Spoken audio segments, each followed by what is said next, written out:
ঢাকা ৮-এ স্বতন্ত্র প্রার্থী ছিলেন এবং উনি নির্বাচনের প্রচারণার কাজে যখন বের হচ্ছেন ওনাকে হামলা করা হয়েছে ওনার উপরে এবং ওনাকে হত্যার উদ্দেশ্যে হামলা করেছে, এটা স্পষ্ট। ওনাকে মাথায় গুলি করা হয়েছে এবং আমরা ধারণা করছি যে এখানে যারা এই দেশে স্থিতিশীলতা চান না, নির্বাচনের মাধ্যমে গণতান্ত্রিক রূপান্তর চান না, এরকম কোন শক্তি এখানে থাকতে পারে।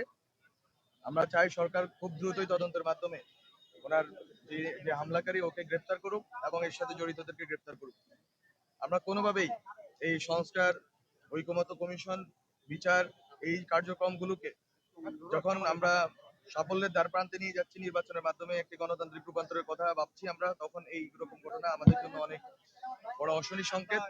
আমরা যারা জুলাই অংশগ্রহণ করেছি তাদের জন্য কষ্টের বিষয়, বেদনার বিষয় যে আমরা যে বাংলাদেশের জন্য লড়েছি সেই বাংলাদেশে যখন নির্বাচনের প্রশ্ন আসছে তখন অস্থিতিশীলতা সৃষ্টির উদ্দেশ্যে, মানুষের মধ্যে ভয়ভীতি সৃষ্টির উদ্দেশ্যে এই ঘটনা ঘটছে।